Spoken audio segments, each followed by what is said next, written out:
Bonjour à tous, et bienvenue dans ce voyage au cœur des archives oubliées. Dites-moi dans les commentaires depuis quelle ville et à quelle heure vous découvrez cette sombre histoire qui nous rassemble aujourd'hui.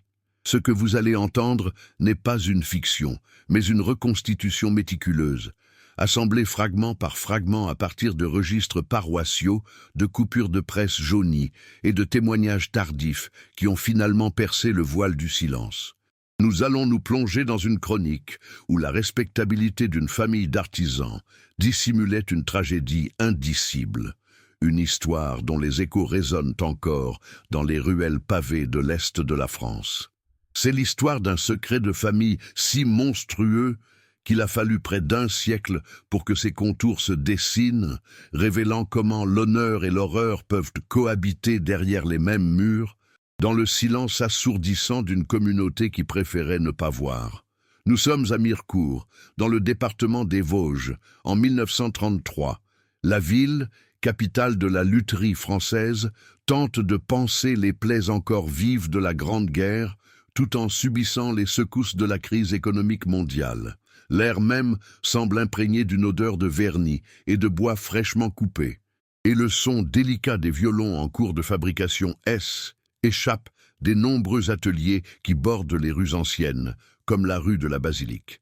La vie sociale est rigoureusement rythmée par les cloches de la Basilique Saint-Pierre et une morale catholique stricte où la réputation est un bien plus précieux que l'or. Dans cette communauté soudée, la surveillance mutuelle est une seconde nature. Les archives de Époque, notamment le journal local L'Express de l'Est, dépeignent une société obsédée par les apparences, un terreau fertile pour les secrets les mieux gardés. Au cœur de cette ville d'artisans se trouve la famille Lemoine, une lignée de luthiers dont le savoir-faire est unanimement respecté. Depuis la mort prématurée du patriarche, l'atelier familial est dirigé par l'aîné Julien, un homme d'environ 28 ans. Les registres de commerce le décrivent comme un artisan méticuleux et un travailleur acharné, dont l'austérité n'a d'égal que son talent. À ses côtés vivent sa jeune sœur, Élise, une âme d'artiste de 18 ans dont la discrétion est souvent remarquée, et leur mère, Adèle, une veuve d'une cinquantaine d'années qui porte son deuil avec une dignité silencieuse. Pour le reste de Mirecourt, les Lemoine incarnent la tradition, la piété et l'excellence.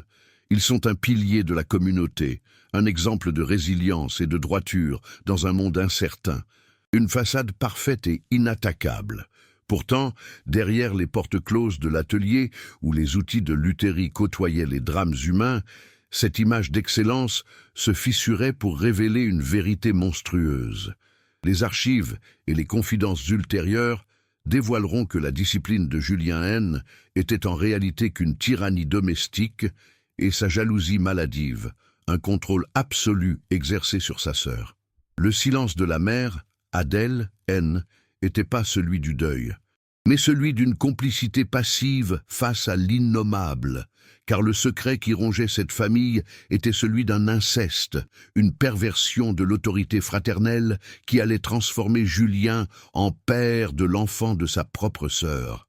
Comment une famille si honorable a-t-elle pu sombrer dans une telle abjection? Et quel pacte silencieux liait ses membres pour préserver une façade de normalité au prix d'une âme?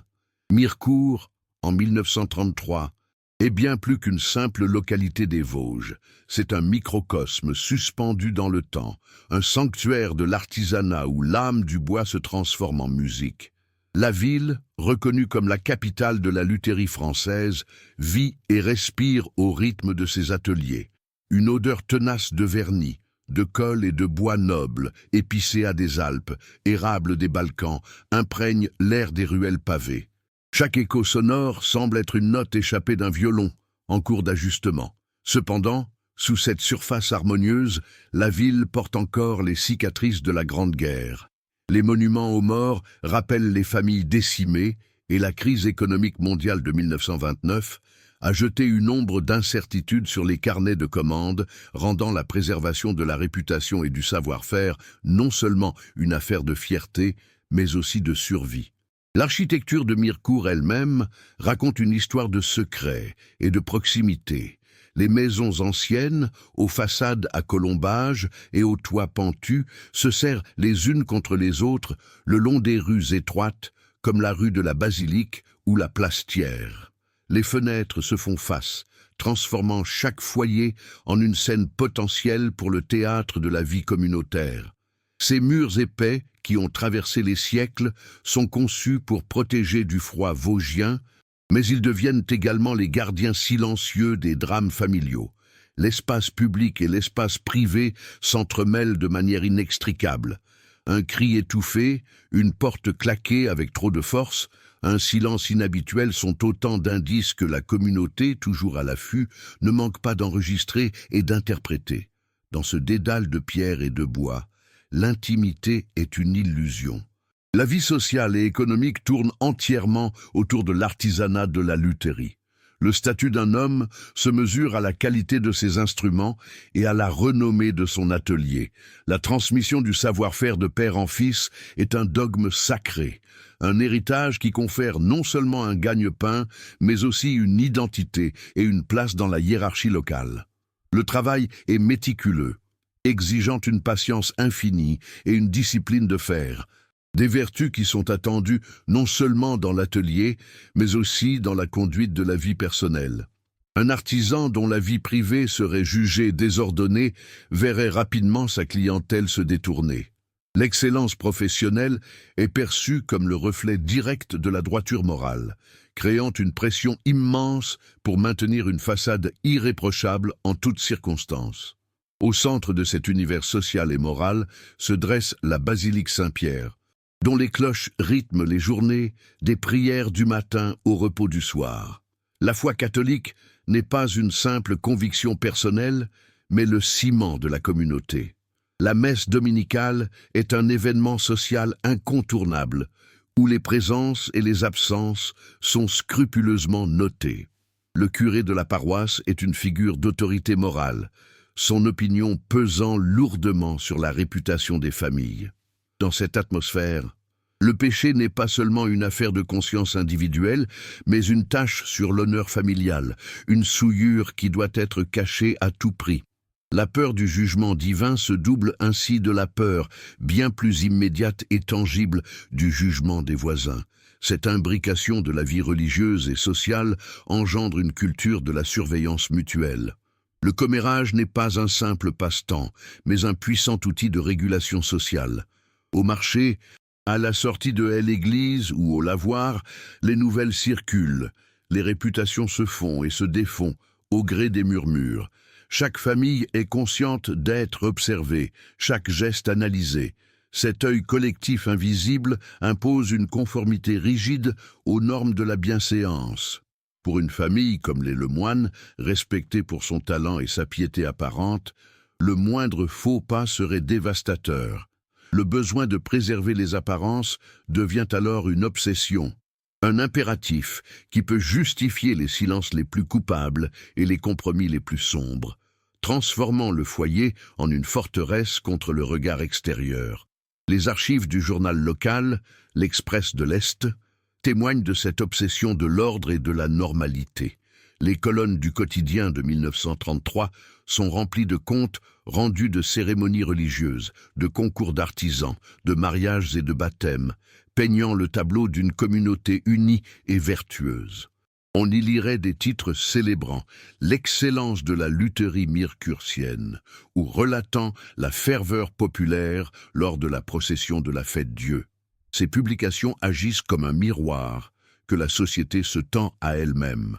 Un miroir qui ne reflète que l'image idéalisée qu'elle souhaite projeter. Toute déviance, toute tragédie intime est systématiquement omise, effacée du récit collectif. C'est dans ces marges non écrites, dans le silence assourdissant entre les lignes, que des drames comme celui des Lemoine pouvaient prendre racine et s'épanouir dans l'ombre. Ainsi, le décor de Mirecourt n'est pas une simple toile de fond, mais un acteur à part entière de la tragédie. C'est un monde où la beauté de l'art cohabite avec la rigidité d'une morale intransigeante, où la communauté protège autant qu'elle étouffe. La pression sociale, le poids de la religion et l'impératif de l'honneur ont forgé un environnement où le secret devient une nécessité vitale. C'est dans ce terreau fertile, où la peur du scandale l'emporte sur la conscience morale, que le mal peut s'installer au cœur d'un foyer respectable, à l'abri des regards, derrière une façade de perfection. Comment une telle communauté, si attentive aux moindres détails de la vie de ses membres, a-t-elle pu rester aveugle aux cauchemars qui se déroulaient en son sein? Au cœur de cette communauté d'artisans se dresse la figure de Julien Lemoine, l'héritier de l'atelier familial. À 28 ans, il est déjà considéré comme un maître luthier, un homme dont le nom est murmuré avec respect dans les cercles connaisseurs bien au-delà des Vosges. Les registres de la Chambre de commerce de 1933 le décrivent comme un artisan d'une rigueur exemplaire, un travailleur acharné qui a su non seulement préserver mais aussi magnifier l'héritage paternel. Pour les habitants de Mirecourt, Julien incarne la stabilité dans une époque troublée. Son visage sévère, rarement fendu d'un sourire, est interprété comme le signe d'une concentration totale dédiée à son art. Sa piété ostentatoire, manifestée par une présence infaillible aux offices dominicaux, achève de sculpter l'image d'un pilier moral. Un homme droit dont la vie est aussi impeccablement vernie que les violons qui sortent de ses mains. Cependant, une fois franchi le seuil de l'atelier, la rigueur de l'artisan se muait en une tyrannie domestique implacable. Les outils, méticuleusement rangés, n'étaient pas les seuls à subir sa loi.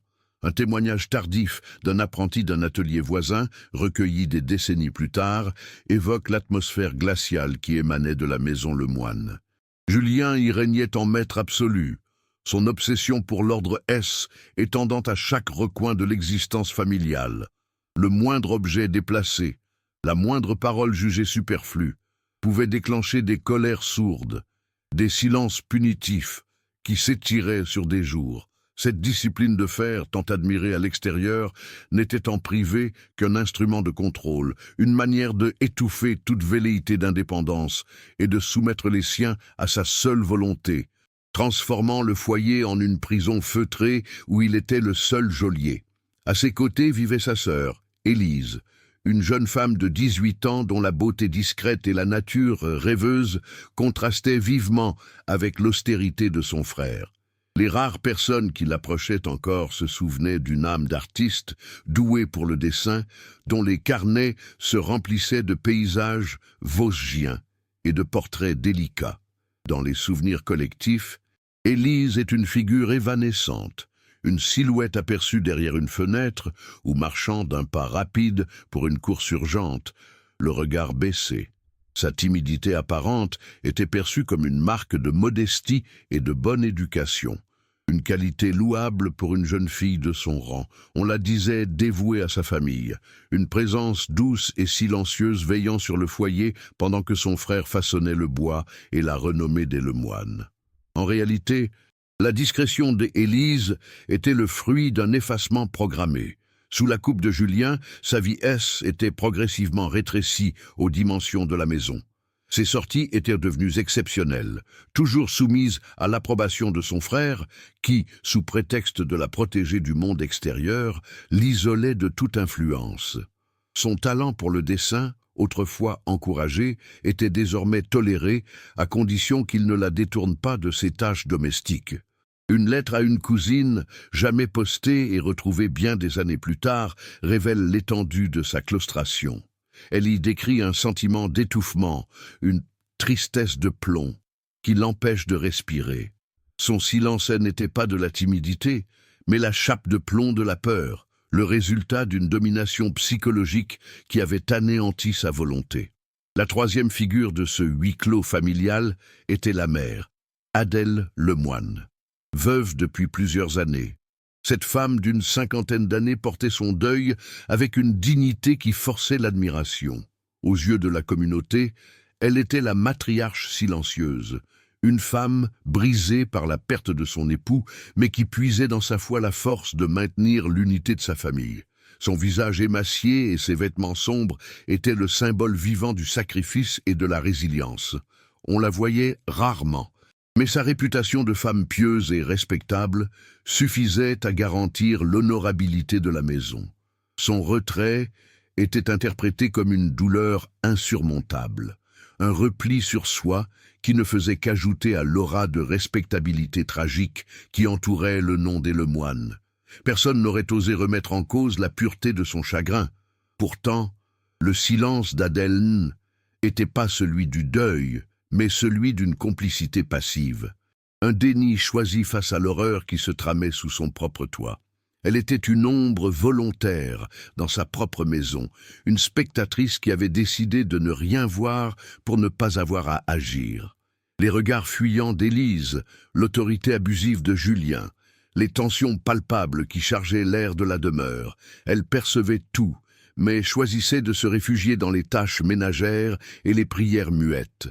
Son silence assourdissant était une forme d'assentiment, une permission tacite qui validait la tyrannie de son fils et scellait le destin de sa fille.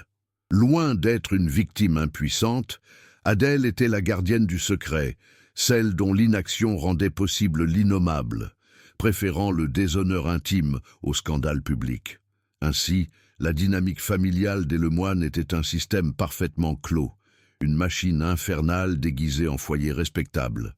Julien en était le moteur et le tyran. Élise, la victime silencieuse et captive, et Adèle, la complice nécessaire qui assurait la stabilité de l'édifice. L'atelier, lieu de création et de beauté pour le monde extérieur, devenait dans l'intimité le théâtre d'une oppression psychologique constante. Le son mélodieux d'un violon en cours d'accordage pouvait y être brutalement interrompu par le poids d'un silence menaçant. La maison elle-même, avec ses murs épais et ses rideaux tirés, semblait avoir absorbé la tragédie. Ses boiseries sombres et ses couloirs étroits devenant les témoins muets d'un drame sans parole, où chaque membre jouait un rôle défini dans une partition macabre. Pour le reste de Mirecourt, la façade restait intacte, immaculée. L'excellence des instruments signés Lemoine agissait comme un bouclier impénétrable. Comment imaginer le moindre mal dans une maison d'où sortaient de telles merveilles? Des objets qui portaient en eux la promesse de l'harmonie et de l'élévation de l'âme. La famille continuait de se présenter à l'église chaque dimanche, un tableau parfait de piété et de cohésion. Julien discutait affaires sur le parvis avec la même gravité, Adèle inclinait la tête avec la même humilité, et Élise, lorsqu'elle était présente, restait dans leur ombre, un fantôme docile. Leur réputation était leur meilleur allié. Une armure si brillante qu'elle aveuglait tous ceux qui auraient pu percevoir les fissures qui la parcouraient. Toutefois, même la plus solide des forteresses peut laisser entrevoir une faille. Une voisine, interrogée bien plus tard pour une chronique locale, se souviendra d'un détail anodin qui l'avait pourtant marqué. Un soir de été, alors que les fenêtres étaient ouvertes pour laisser entrer un peu de fraîcheur, elle avait entendu non pas une dispute, mais un son étrange venant de la maison Lemoine, le bruit répétitif et obsessionnel d'un outil de luthier raclant le bois, tard dans la nuit, accompagné du sanglot étouffé d'une jeune femme. Le son avait cessé brutalement, suivi d'un silence si profond qu'il en devenait plus inquiétant que le bruit lui-même. À l'époque, elle n'y avait pas prêté plus attention, mais ce souvenir, anodin en apparence, était peut-être la première note dissonante dans la symphonie parfaite des Lemoine, que cachait ce son de labeur et de larmes au cœur de la nuit.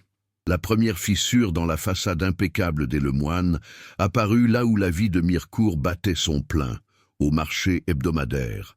Élise, bien que discrète, était une présence régulière, sa silhouette frêle se faufilant entre les étals pour acheter les provisions de la semaine. Son absence, d'abord anodine, attribuée à un simple rhume ou à une fatigue passagère, se mua en une énigme au fil des semaines. Les commerçants, habitués à son sourire timide, commencèrent à s'interroger. La question, d'abord murmurée, devint plus insistante. « On ne voit plus la petite Lemoine ?» Julien, lorsqu'il daignait faire les courses lui-même, répondait d'un ton sec que sa sœur avait besoin de repos, une explication si vague qu'elle ne faisait qu'épaissir le mystère. Ce vide, sur la place du marché, fut le premier signe tangible que l'harmonie familiale, si ostensiblement affichée, commençait à se dérober au regard. Puis vint l'absence à la messe du dimanche, un manquement bien plus grave dans l'écosystème moral de Mirecourt. Le banc de la famille Lemoine, habituellement occupé par le trio uni, présentait désormais un vide que même la ferveur collective ne parvenait à combler. Julien et sa mère, Adèle, se tenaient droits, les yeux fixés sur l'autel, leur piété semblant redoubler pour compenser cette place vacante. Le curé de la paroisse, depuis sa chaire, ne pouvait s'empêcher de laisser son regard glisser sur cet espace déserté, une interrogation muette dans les yeux. Pour la communauté, l'absence des Élyses à l'office divin N était pas seulement une curiosité, CG était une anomalie, une dissonance dans la partition sacrée du dimanche. On commença à se demander si la jeune fille était malade dans son corps ou, pire encore, dans son âme. Les murmures prirent de l'ampleur dans le voisinage immédiat de la rue de la Basilique. Les murs, bien que épais, ne pouvaient tout contenir. Une voisine, Madame Dubois, confiera bien plus tard aux archives locales avoir été tirée de son sommeil par des éclats de voix étouffées. Elle ne distinguait pas les mots, mais la tension était palpable. Une supplique basse et plaintive, suivie d'un ordre bref et tranchant, puis le claquement sec d'une porte. Ces épisodes sonores étaient toujours suivis de longs silences pesants, des silences si profonds qu'ils en devenaient plus inquiétants que les disputes elles-mêmes. Était comme si la maison retenait son souffle, de peur de laisser échapper le secret qu'elle abritait. Ces fragments de drames nocturnes alimentaient une anxiété diffuse. La certitude que derrière les rideaux tirés se jouait une pièce bien plus sombre que ce que l'on osait imaginer. L'intervention d'une figure d'autorité médicale ajouta une couche de gravité aux rumeurs. Un après-midi de printemps, la voiture du docteur Gallois, le médecin de famille respecté de tous, fut aperçue stationnée devant l'atelier Lemoine. Il y resta près d'une heure, une durée inhabituellement longue pour une simple consultation. Lorsqu'il en ressortit, son visage habituellement affable était fermé, ses lèvres scellées par une expression grave. Aux quelques voisins curieux qui le saluèrent, il répondit par un hochement de tête évasif, refusant de s'arrêter pour échanger quelques mots comme à son habitude. Le secret médical était un rempart infranchissable, mais sa contenance soucieuse était un témoignage en soi. Il était clair que le mal qui rongeait la maison Lemoine N n'était pas une simple grippe saisonnière, mais une affliction d'une nature bien plus profonde et inavouable. Les archives de la gendarmerie de Mirecourt conservent une trace, aussi mince soit-elle, de cette tension croissante. Une note laconique, datée de mai 1933, est consignée sur la main courante. Elle fait état d'un signalement pour tapage nocturne et querelle familiale, au domicile des Lemoine. 2 gendarmes furent dépêchés sur les lieux. Le rapport officiel, rédigé le lendemain, est d'une brièveté déconcertante. Il mentionne que M. Julien Lemoine a ouvert la porte, expliquant qu'il s'agissait d'un simple différend avec sa sœur concernant ses fréquentations. L'affaire fut classée sans suite, l'incident relégué au rang des affaires domestiques dans lesquelles il était de bon ton de ne pas s'immiscer, surtout quand il s'agissait d'une famille aussi honorable. Cette intervention institutionnelle, si rapidement étouffée, démontrait la puissance de la réputation des Lemoine, capable de rendre les autorités aveugles et sourdes. Un autre témoin silencieux de l'isolement progressif de la famille fut le facteur, un homme dont le parcours quotidien lui donnait un aperçu unique des liens sociaux de la ville. Il remarqua que le flux de correspondances adressées aux Lemoine, notamment les lettres de leur parenté éloignée en Alsace, était subitement tari. Plus aucune carte postale, plus aucune nouvelle. Inversement, la boîte aux lettres des Lemoine ne contenait plus jamais de courrier à expédier. Était comme si une main invisible avait sectionné tous les fils qui reliaient la famille au monde extérieur. Cet isolement épistolaire était un signe subtil mais puissant que le repli N était pas seulement social, mais total. La forteresse Lemoine fermait son pont-levis, se coupant de tout regard, de tout soutien, de toute ingérence potentielle. Les fragments de soupçons commencèrent alors à s'assembler dans l'esprit collectif de Mirecourt. Au lavoir, au comptoir de L Épicerie ou à la sortie des ateliers, les chuchotements prirent corps pour former une théorie encore floue mais inquiétante.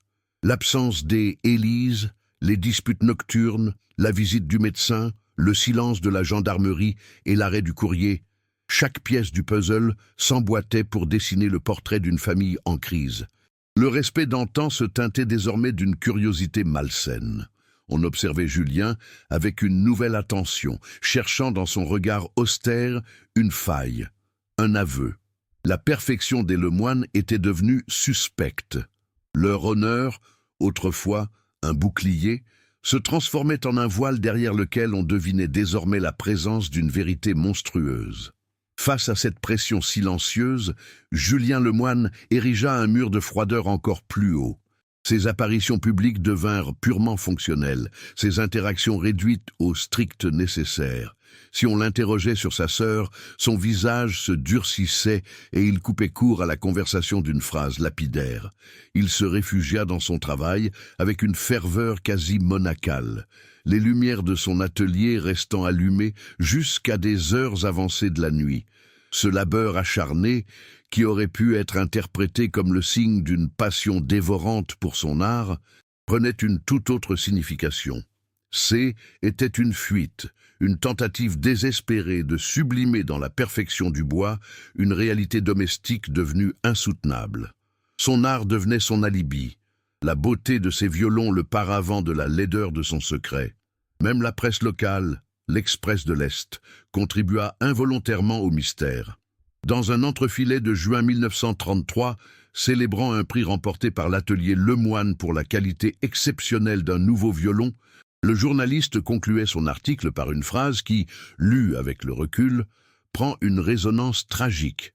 Il louait le dévouement d'une famille unie par l'amour du travail bien fait, un exemple de cohésion qui triomphe de toutes les épreuves. Quelle épreuve le journaliste évoquait-il de manière si allusive?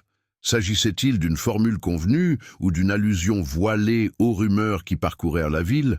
Cette mention ambiguë, imprimée noir sur blanc, cristallisait le malaise. Elle officialisait, sans le nommer, le drame qui se jouait, transformant le secret de famille en une affaire publique murmurée à demi-mot. Adèle, quant à elle, s'effaça jusqu'à devenir une présence quasi spectrale. Son deuil, autrefois digne et public, semblait avoir changé de nature, se transformant en un fardeau secret et honteux. On ne la voyait presque plus, même à la fenêtre. Les rares fois où elle sortait pour une course urgente. Sa tête était couverte d'un voile noir plus opaque que jamais, son pas si rapide qu'il s'apparentait à une fuite. Son silence haine était plus celui de la douleur, mais celui de la complicité. Elle était devenue la gardienne silencieuse d'une prison domestique, son inaction validant l'ordre imposé par son fils. Son effacement, haine, n'était pas un signe de faiblesse, mais une stratégie de survie, le choix délibéré de se rendre aveugle et sourde pour préserver les apparences, quel qu'en soit le coût moral. Ainsi, en l'espace de quelques mois, la famille Lemoine passa du statut d'icône respectable à celui de énigme angoissante. La façade d'honorabilité, si méticuleusement construite sur des générations de labeur et de piété, se lézardait de toutes parts, révélant des ténèbres insoupçonnées. Les rumeurs, les silences et les demi-vérités avaient tissé une toile de suspicion autour de la maison de la rue de la Basilique. La question haine était plus de savoir si quelque chose était anormal, mais de deviner la nature exacte de l'horreur qui se cachait derrière les murs de l'atelier. Quel pacte silencieux avait été scellé dans l'intimité de ce foyer, et quel prix terrible Élise était-elle en train de payer pour le préserver? Face à l'opacité grandissante qui entourait la maison Lemoine, le simple commérage se mua en une inquiétude collective, puis en une investigation informelle et discrète. Ce ne fut pas une enquête officielle, mais plutôt une convergence de regards et de conscience qui ne pouvait plus se satisfaire des explications évasives. Des figures clés de la communauté, dépositaires de fragments de vérité, commencèrent à échanger des observations, à recouper des silences. Le curé, le médecin, un jeune apprenti d'un atelier voisin, chacun détenait une pièce d'un puzzle macabre. L'air de Mirecourt, autrefois chargé de l'odeur rassurante du bois et du vernis, semblait désormais saturé d'une tension palpable, la certitude partagée qu'un drame se jouait en silence et que l'honneur de la ville elle-même était en jeu si la vérité haine n'était pas mise au jour. La première source de cette enquête souterraine fut l'abbé Michel, le curé de la paroisse Saint-Pierre. Tourmenté par le secret de la confession, il ne pouvait révéler les mots exacts d'Adèle Lemoine, mais son angoisse était communicative. Lors d'une conversation avec le doyen du conseil paroissial, il laissa échapper une phrase lourde de sens, consignée plus tard dans les notes personnelles du doyen. Il parla d'une âme en proie à un péché mortel qui dévore les fondations mêmes d'un foyer chrétien, un mal si profond qu'il défiait l'absolution. Adèle, dans ses confessions, n'avait jamais nommé le coupable ni la nature exacte de la faute, se contentant de murmurer des phrases brisées sur une souillure et une dette impossible à payer. Le prêtre se sentait impuissant, pris au piège entre son devoir de silence et sa conscience d'une tragédie en cours. Le trouble de l'abbé se manifesta publiquement, bien que de manière voilée. Ses sermons dominicaux prirent une inflexion nouvelle, abandonnant les thèmes habituels de la charité pour s'attarder sur les ténèbres qui peuvent se cacher derrière les façades les plus respectables. Il citait les Écritures en parlant des loups déguisés en agneaux et du mal qui prospère dans le silence des justes. Pour la plupart des fidèles, ces paroles restaient des abstractions théologiques. Mais pour ceux qui observaient déjà la famille Lemoine avec suspicion, chaque mot résonnait comme une confirmation. C était un appel à la vigilance, une manière pour le prêtre de soulager sa conscience en alertant sa communauté sans pour autant trahir le sceau sacré de la confession. Son angoisse devenait un avertissement public, une cloche d'alarme spirituelle que seuls les plus attentifs pouvaient entendre. Le docteur Gallois, de son côté, était lié par le secret médical, un rempart aussi infranchissable que celui de la confession. Cependant, sa frustration était palpable. Lors d'une réunion informelle avec quelques notables de la ville, alors que la conversation dérivait vers la santé déclinante de certains habitants, le nom des Lemoine fut prononcé. Le visage du médecin se ferma instantanément. Poussé par les questions insistantes, il se contenta de déclarer d'un ton grave que le mal qui affectait la jeune Élise Hennen n'était pas du ressort de ses potions et de ses remèdes. Il ajouta, dans un souffle presque inaudible, qu'il y avait des maladies de l'âme que seule la vérité pouvait guérir. Cette déclaration, bien que vague, était un verdict sans appel. Elle écartait toute explication rationnelle et médicale, orientant les soupçons vers une affliction d'ordre moral ou psychologique, une blessure infligée par une main humaine. Parallèlement à ces témoignages d'autorité, une preuve matérielle et profondément troublante fit son apparition. Une jeune apprentie d'un atelier de couture voisin, amie d'enfance d'Élise, avant que celle-ci ne soit isolée, reçut un jour un petit paquet anonyme. À l'intérieur se trouvait l'un des carnets de croquis d'Élise. Les premières pages étaient remplies de dessins délicats, des paysages des Vosges, des fleurs, des portraits souriants de sa mère, mais à mesure que l'on tournait les pages, le style se transformait radicalement. Les lignes devenaient anguleuses, nerveuses, les portraits de famille se déformaient, les sourires se muaient en rictus. La figure de son frère, Julien, subissait la métamorphose la plus effrayante, son visage se superposant à des images de barreaux de prison, d'araignées et d'ombres oppressantes. L'art d'Élise était devenu le journal intime de sa terreur. Ce carnet devint une preuve clandestine, un témoignage muet mais assourdissant qui circula sous le manteau entre quelques femmes de confiance. Il offrait une fenêtre directe sur l'enfer psychologique d'Élise, une narration visuelle de son oppression. Les dessins n'accusaient personne avec des mots, mais la violence symbolique des images était sans équivoque. On y voyait une jeune fille se recroqueviller dans un coin de page, tandis qu'une ombre immense, aux traits de Julien, la submergeait. Un autre croquis montrait la maison familiale non pas comme un foyer, mais comme un labyrinthe sans issue. Le carnet ne révélait pas la nature exacte du secret, mais il confirmait sans l'ombre d'un doute que la jeune fille vivait un calvaire et que son frère en était l'architecte. La question de sa simple maladie était désormais balayée par la certitude d'une persécution. Le témoignage d'un jeune homme, apprenti dans l'atelier de Luthéry mitoyen à celui des Lemoine, ajouta une dimension encore plus concrète à l'horreur. Interrogé discrètement par son maître, lui-même inquiet des bruits étranges provenant de la maison voisine, l'apprenti confessa ce qu'il avait vu et entendu. Plusieurs soirs, en restant tard pour finir un travail, il avait été témoin de scènes troublantes. Il décrivit avoir vu Julien, par la fenêtre de l'atelier, traîner sa sœur par le bras jusqu'à sa chambre, avant d'entendre le son métallique et sans appel d'un verrou que l'on tire de l'extérieur. Il parla aussi des supplications étouffées de Élise, suivi des ordres brefs et glacials de son frère.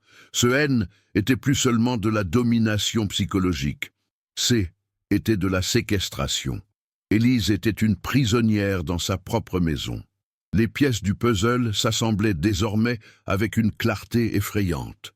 La confession voilée de la mère au prêtre, le diagnostic implicite du médecin, les dessins cauchemardesques d'Élise et le témoignage de l'apprenti sur sa séquestration dessinaient le portrait robot d'un tyran domestique. Julien Lemoine, l'artisan respecté, le pilier de la communauté, se révélait être un monstre dans l'intimité de son foyer. La façade d'honorabilité S était complètement effondrée pour ceux qui détenaient ces bribes de vérité. Pourtant, une question cruciale demeurait sans réponse. Pourquoi? Quelle était la source de cette cruauté? S'agissait-il d'une simple folie autoritaire ou y avait-il une raison plus sombre, un secret encore plus inavouable qui expliquait la nécessité d'isoler et de briser Élise de manière si systématique? C'est un jeune reporter de l'Express de l'Est, flairant une histoire bien plus complexe qu'une simple querelle de famille, qui décida de creuser plus loin. Intrigué par la dissonance entre la réputation publique de Julien et les rumeurs persistantes, il se mit à enquêter sur le passé de l'artisan, bien avant la mort de son père et sa prise de contrôle de l'atelier. Il consulta les archives municipales, les registres paroissiaux, cherchant une faille, un incident antérieur qui pourrait éclairer la personnalité de cet homme. Son instinct lui disait que le mal qui rongeait la maison Lemoine n'avait pas pu naître du jour au lendemain. Il devait avoir des racines plus profondes, plus anciennes, enfouies dans les années de formation de Julien. La recherche le mena finalement aux archives départementales, où étaient conservés les registres militaires. Julien Lemoine avait effectué son service quelques années auparavant, dans une garnison loin de Mirecourt. Le journaliste passa des heures à éplucher des documents administratifs poussiéreux, jusqu'à ce qu'il trouve une pièce inattendue. Il ne s'agissait pas d'une condamnation, mais d'un rapport disciplinaire interne, classé sans suite. Le document décrivait un incident impliquant Julien et la jeune fille d'un de ses supérieurs. Les termes utilisés étaient prudent, mais glaçant. Le rapport faisait état d'une attention excessive et possessive, d'une tendance à l'isolement de la jeune personne et d'une jalousie confinant à la menace.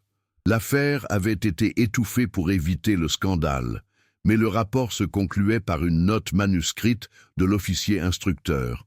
Cette note était le premier cliffhanger, la clé qui allait redéfinir toute l'histoire. L'officier avait écrit « Le soldat Lemoine fait preuve d'une froideur de caractère et d'un besoin de contrôle absolu sur autrui qui sont profondément inquiétants. Son comportement suggère une nature prédatrice dissimulée sous une apparence de discipline irréprochable. Il est à surveiller de près, particulièrement dans ses interactions avec les plus vulnérables. » Soudain, le drame de Mirecourt changeait de dimension. La tyrannie de Julien N n'était pas une dérive récente, née des responsabilités ou du deuil. C était un schéma, une nature profonde et ancienne qui avait déjà cherché à s'exprimer par le passé. Élise N n'était pas sa première cible. La tragédie qui se déroulait N était-elle alors que la répétition inévitable d'un drame plus ancien? Et combien d'autres secrets les silences de son passé dissimulaient-ils encore?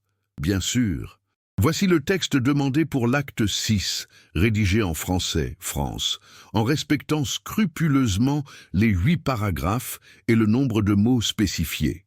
Le véritable tournant de cette histoire n'intervint que bien des décennies plus tard, au début des années 1980, par un hasard aussi macabre qu'inattendu.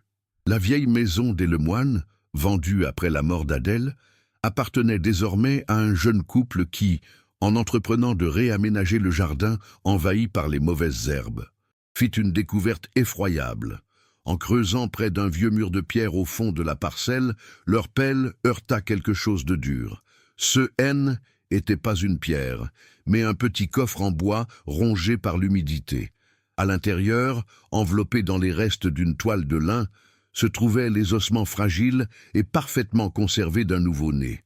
Le passé, que l'on croyait à jamais enterré, venait de refaire surface de la manière la plus brutale qui soit, transformant les murmures d'autrefois en une preuve tangible et silencieuse d'une tragédie indicible. La découverte du squelette minuscule déclencha immédiatement une enquête de gendarmerie. Bien que le crime fût trop ancien pour entraîner des poursuites judiciaires, l'affaire Lemoine, jusqu'alors reléguée au rang de légende locale, devint un dossier officiel. Les enquêteurs se plongèrent dans les archives municipales et paroissiales, exhumant les rares documents de l'époque, mais ils se heurtèrent au mur du temps. Les témoins directs étaient presque tous décédés, et les souvenirs des plus anciens étaient devenus flous, déformés par les années. L'histoire semblait destinée à rester une énigme, une simple note de bas de page macabre dans l'histoire de Mirecourt. Le secret des Lemoine, protégé par la mort et le silence, paraissait une fois de plus inviolable, laissant les ossements de l'enfant sans nom et sans justice, un simple fait divers tragique mais inexplicable. C'est alors qu'un historien local, un homme passionné par la mémoire de la région, contacta les autorités. Peu avant sa mort, une dizaine d'années auparavant, il avait recueilli le témoignage de la sage-femme du village de l'époque, une certaine madame Hélène Dubois. Sentant sa fin approcher et rongée par le remords, elle avait accepté de tout raconter, à la condition que son histoire ne soit révélée qu'après sa mort. L'historien avait enregistré sa confession sur une bande magnétique. Ce document, conservé précieusement, était la clé manquante, la voix qui allait enfin briser le pacte du silence. Elle, écoute de cet enregistrement, allait non seulement confirmer les pires soupçons, mais aussi recodifier entièrement la perception du drame, transformant chaque personnage et chaque silence en une pièce d'un puzzle bien plus monstrueux que ce que l'on avait osé imaginer. Sur la bande, la voix de la vieille femme, chevrotante mais d'une lucidité implacable, racontait la nuit où tout avait basculé. Elle avait été appelée en grand secret à la maison Lemoine, bien après minuit. Julien lui avait ouvert, le visage fermé, lui ordonnant de le suivre sans un mot. La maison était plongée dans un silence glacial, une atmosphère de terreur, feutrée. Dans une chambre à l'étage, elle avait trouvé Élise, en plein travail, le regard vide, comme absente de son propre corps. Adèle, la mère, se tenait dans un coin de la pièce, droite comme une statue, le visage impénétrable, n'offrant aucun réconfort à sa fille. La sage-femme comprit immédiatement qu'elle n'assistait pas à un événement heureux, mais à l'aboutissement d'un secret honteux qu'il fallait à tout prix dissimuler au monde extérieur. L'accouchement fut rapide et silencieux, marqué uniquement par les respirations saccadées d'Élise et les ordres brefs de Julien. Lorsque l'enfant naquit, un petit garçon, la sage-femme le nettoya et s'apprêta à le placer dans les bras de sa mère. Mais Julien s'interposa. C'est là que le témoignage de Madame Dubois devint glaçant. Elle déclara, avec une certitude qui ne laissait aucune place au doute, que les traits du nouveau-né étaient une réplique frappante de ceux de Julien. La ressemblance était si évidente, si incontestable, qu'elle en eut le souffle coupé. La vérité monstrueuse lui apparut dans toute son horreur. Le père de l'enfant des Elise N était autre que son propre frère. Le secret qui rongeait cette famille N n'était pas une simple affaire de discipline abusive, mais le crime absolu, l'inceste. Immédiatement après cette révélation silencieuse, le drame atteignit son paroxysme. Avant même que Élise ait pu toucher son fils, Julien s'empara du nouveau-né, l'enveloppa fermement dans un linge et quitta la pièce sans prononcer une seule parole. Adèle, toujours muette, tendit alors une enveloppe épaisse à la sage-femme, une somme d'argent considérable pour elle l'époque. Le message était clair. C.E. était le prix de son service et, surtout, de son silence. Lorsque Madame Dubois, tremblante, osa demander ce qu'il adviendrait de l'enfant, le regard d'Adèle se durcit et elle lui répondit d'une voix blanche qu'il n'y avait jamais eu d'enfant. C était un ordre et une menace. La sage-femme quitta la maison Lemoine avant l'aube, emportant avec elle une vérité si lourde qu'elle allait la hanter jusqu'à sa mort. Cette déposition posthume agit comme un révélateur chimique sur l'histoire des Lemoine, éclairant chaque zone d'ombre d'une lumière crue et insoutenable. Chaque indice passé se voyait recodifié. L'isolement des Élise N était plus une mesure de protection, mais une séquestration visant à cacher sa grossesse. La tyrannie de Julien N était plus une simple perversion de l'autorité fraternelle, mais le moyen de contrôler sa victime et de dissimuler son crime. Le silence d'Adèle, autrefois interprété comme le déni d'une mère dépassée, se révélait être une complicité active et calculée dans la dissimulation de l'inceste et, très probablement, de l'infanticide. La façade de la famille respectable, déjà fissurée, volait en éclats, révélant un abîme de perversion morale où les rôles de victime et de bourreau étaient bien plus complexes qu'il n'y paraissait. L'image de la famille Lemoine était ainsi détruite à jamais. Julien N était plus seulement un artisan sévère, mais un prédateur incestueux qui avait engendré un enfant avec sa propre sœur avant de le faire disparaître. Élise N n'était pas une simple jeune fille fragile, mais la victime d'une double trahison, celle de son frère et celle de sa mère. Et Adèle, la veuve pieuse, se transformait en une figure monstrueuse, la gardienne silencieuse d'un secret abominable. La découverte des ossements et la confession de la sage-femme avaient résolu le mystère de la disparition de Élise et de l'enfant. Mais cette première et terrible vérité ouvrait la porte à une question encore plus vertigineuse. Adèle avait-elle simplement subi la situation, ou avait-elle, d'une manière ou d'une autre, orchestré ce drame pour préserver l'unité de sa famille à n'importe quel prix? La révélation posthume de la sage-femme se répandit dans le Mirecourt contemporain comme une onde de choc, fracturant les dernières parcelles de déni qui protégeaient encore la mémoire locale. L'histoire des Lemoine cessa d'être une légende gothique murmurée au coin du feu pour devenir une vérité sordide, documentée et irréfutable. Le nom de Lemoine, autrefois synonyme d'excellence et de respectabilité, se chargea soudain d'une infamie rétrospective. Les habitants, descendants de ceux qui avaient côtoyé la famille, ressentirent une honte collective, une gêne palpable face à ce passé monstrueux qui refaisait surface. On se demandait comment une telle horreur avait pu se produire, et surtout, comment elle avait pu être si profondément ensevelie sous le silence. La découverte des ossements et la confession enregistrée ne marquaient pas la fin de l'histoire, mais le début d'une introspection douloureuse pour toute une communauté forcée de regarder en face les fantômes qu'elle avait préféré ignorer. Cette nouvelle certitude poussa les archives départementales et la Société d'histoire locale à rouvrir officiellement le dossier, non pas pour une enquête criminelle, mais pour une quête de vérité historique. Les chercheurs se replongèrent dans les maigres documents de 1933, examinant avec une attention nouvelle chaque ligne, chaque rature. Le rapport de la gendarmerie sur la querelle familiale fut le premier objet de leur analyse. Sa brièveté, autrefois attribuée à la discrétion de l'époque, apparaissait désormais comme une anomalie suspecte. 2 gendarmes, une intervention nocturne et une conclusion de quelques mots classant l'affaire sans suite. Il n'y avait aucune mention d'un interrogatoire d'Élise, aucune note sur l'état de la jeune femme, aucun suivi. C était plus qu'une enquête bâclée.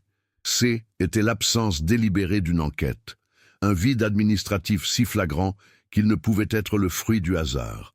La première preuve tangible de cette dissimulation fut découverte au dos d'une fiche administrative, dans un carton d'archives que personne n'avait consulté depuis un demi-siècle. Il s'agissait d'une note manuscrite, rédigée d'une encre passée par le brigadier de l'époque et adressée à son supérieur hiérarchique. En quelques phrases laconiques, il résumait la situation avec une clarté effrayante. La jeune Lemoine est visiblement en détresse, et sous l'emprise de son frère, des rumeurs graves circulent. Reçu instruction de ne pas poursuivre les investigations. Affaire à clore sur ordre. Ces quelques mots changeaient radicalement la perspective. Les autorités de l'époque n'étaient pas ignorantes, elles étaient informées. Le silence de la gendarmerie n'était pas le résultat d'une négligence, mais d'une obéissance à un ordre venu d'en haut. Mais qui, à Mirecourt, avait le pouvoir de faire taire la loi? La seconde virada, la plus terrible, émergea sous la forme d'une correspondance officielle retrouvée dans les archives de la préfecture des Vosges. Il s'agissait d'une lettre confidentielle, datée de l'été 1933, signée de la main du maire de Mirecourt de l'époque, un notable influent et soucieux de la réputation de sa ville. Adressée au préfet, la lettre exposait sans détour la situation délicate de la famille Lemoine. Le maire y argumentait qu'un scandale public serait dévastateur pour l'image de la ville, capitale de la lutherie. Il écrivait « L'honneur de notre cité et la pérennité de notre artisanat, déjà fragilisé par la crise, ne sauraient supporter le déshonneur qui rejaillirait d'une telle affaire. La famille Lemoine, malgré sa faute, reste un pilier de notre économie. Je vous demande l'autorisation de gérer cette tragédie avec la plus grande discrétion, pour le bien commun. » La preuve était là, noir sur blanc. Le secret avait été scellé non pas par la famille seule, mais par les plus hautes instances locales. Le drame des Lemoine N était donc plus une tragédie familiale, mais une affaire de État à l'échelle d'une petite ville. La complicité N était pas seulement celle passive d'une mère silencieuse, mais celle active et calculée, des institutions censées protéger les plus faibles. Le maire, le préfet, la gendarmerie, tous avaient choisi de sacrifier une jeune femme et son enfant sur l'autel de la réputation et de la stabilité économique. Le silence de Mirecourt-N était pas né de l'ignorance ou de la peur, mais d'une décision collective et cynique. La façade de la communauté morale et pieuse volait en éclats, révélant une société où l'honneur des murs et des commerces pesait plus lourd que la vie d'une victime. Le mal N n'était pas confiné à une seule maison. Il avait été cautionné par toute une élite. La dernière pièce de ce puzzle de la honte fut trouvée dans les registres paroissiaux. En marge d'une note concernant les confessions d'Adèle Lemoine, l'abbé Michel avait ajouté une annotation, des années plus tard, d'une écriture tremblante. « J'ai été prié par monsieur le maire de garder le silence le plus absolu sur cette affaire, pour ne pas jeter l'opprobre sur notre paroisse. Que Dieu me pardonne ma faiblesse. » L'Église, elle aussi, avait été enrôlée dans le pacte du silence. La conspiration était totale, englobant le pouvoir civil, militaire et religieux. La question fondamentale changeait alors de nature. Il ne s'agissait plus seulement de comprendre comment Julien Lemoine était devenu un monstre, mais de se demander comment toute une ville, de ses notables à ses prêtres, avait accepté de lui construire un sanctuaire de silence pour qu'il puisse y prospérer. Aujourd'hui, à Mirecourt, l'ancien atelier des Lemoine n'est plus qu'une boutique d'antiquités silencieuse nichée au cœur de la rue de la Basilique. Les touristes de passage, attirés par la renommée de la ville, s'arrêtent devant les vitrines des autres luthiers, admirant les violons exposés comme des joyaux, ignorant tout du drame qui s'est noué à quelques mètres de là.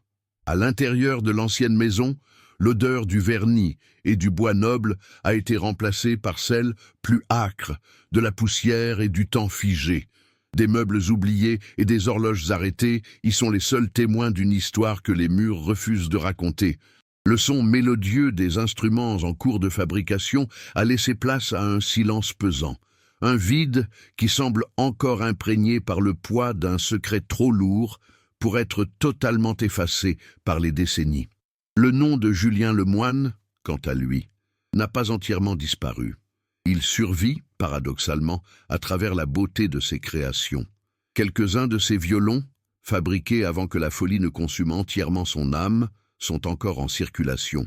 Prisés par des collectionneurs et joués par des musiciens qui ignorent tout de la main qui les a façonnés. Ils louent la perfection de leur sonorité, la profondeur de leur timbre, la pureté de leurs harmoniques. Un instrument né de la tyrannie et du mensonge produit aujourd'hui une musique qui émeut et élève l'esprit. Cette ironie tragique pose une question vertigineuse. La beauté peut-elle naître de l'horreur la plus absolue? L'art peut-il transcender le mal de son créateur? Où chaque note jouée sur ces instruments n'est-elle qu'un écho involontaire, une résonance magnifique et trompeuse de la noirceur dont ils sont issus? Parfois, lorsque le vent d'automne s'engouffre dans les ruelles étroites de Mirecourt, les habitants les plus anciens disent entendre une plainte étrange, une sorte de dissonance qui se mêle aux carillons de la basilique. Ce n'est pas le son clair et harmonieux d'un violon bien accordé, mais plutôt celui d'un accord brisé, une note suspendue qui ne trouve jamais sa résolution. C'est peut-être l'écho du cri silencieux d'Élise, ou celui, à jamais étouffé, de son enfant sans nom. C'est le fantôme sonore d'une tragédie que la communauté a choisi d'enterrer sous le sceau de l'honneur et de la réputation.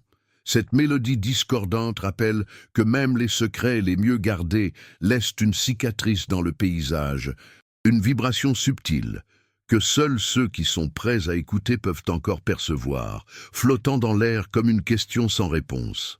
La vérité des faits a été exhumée, mais le mystère des âmes, lui, demeure entier. Qui était le véritable monstre dans cette histoire? Julien, le bourreau incestueux consumé par son besoin de contrôle? Ou Adèle, la mère dont le silence complice a peut-être été l'arme d'une manipulation bien plus subtile et diabolique, et prête à tout pour préserver l'unité de sa famille? Ou bien le monstre était-il la communauté elle-même, avec sa morale rigide et sa peur panique du scandale, qui a sciemment sacrifié une innocente sur l'autel de sa propre image? La réponse reste prisonnière des boiseries sombres de l'atelier, enfermée dans le bois des instruments inachevés, une terrible partition dont les notes se sont effacées avec le temps, laissant l'histoire en suspens, à jamais inachevée, comme une symphonie de l'horreur.